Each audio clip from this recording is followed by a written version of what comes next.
ধর্মীয় প্রতিষ্ঠানকেও ছাড় দিচ্ছে না চোরের দল। সারা রাজ্যে যেন চলছে এখন চোর পুলিশের খেলা। পুলিশকে চ্যালেঞ্জ ছুড়ে দিয়ে এবার প্রকাশ্য দিবালোকে মন্দিরের প্রণামী বাক্স থেকে প্রণামীর অর্থ নিয়ে পালালো চোর।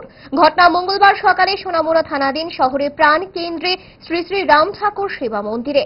পুলিশ কিছুতেই যেন চুরির ঘটনায় লাগাম টানতে পারছে না। মন্দির কর্তৃপক্ষ সিসিটিভির ফুটেজ দেখে জানান, সকাল আনুমানিক 9টা নাগাদ চোর মন্দিরে প্রবেশ করে এবং দীর্ঘক্ষণ প্রচেষ্টার পর মন্দিরের প্রণামী বাক্স ভেঙে অর্থ নিয়ে চম্পট দেয়। তাই আশ্রমের ভক্তরা এই চুরির ঘটনায় পুলিশ প্রশাসনের দুর্বলতাকে দায়ী করেছেন। তাদের বক্তব্য, সিসিটিভির ফুটেজে চোরের সমস্ত তথ্যচিত্র ধরা রয়েছে। পুলিশ ইচ্ছে করলে সেই তথ্যচিত্র দেখে চোরকে সহজে চিহ্নিত করতে পারে।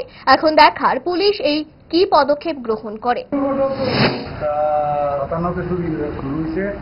এবং 57 থেকে আধা ঘন্টা 1 ঘন্টা চেষ্টা করার পরে ভাঙা হয়েছে ক্যাশটা ভাঙার পরে পুরোহিত আসার সঙ্গে সঙ্গে যখন দরজা খুললো তখন পেছন দিয়ে পালাই গেল, মন্দিরের পেছন দিয়ে পালাই গেল।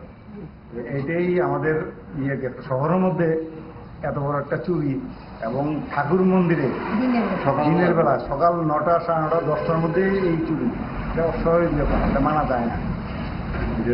সরকার যাতে আমাদের চিন্তাধারা পুলিশ আইছিল, আইসে রিপোর্ট লিখে লেগে গেছে এবং কইছে তদন্ত করবে, এতটুকু বাস।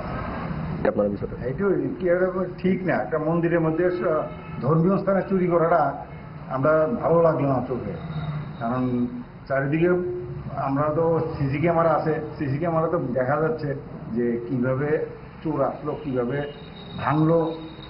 এইগুলি এখন যদি এগুলি উদ্ধার করার জন্য বা টাকা পয়সা চোরকে ধরা যায়, তাহলে বোঝা যাবে কে সে।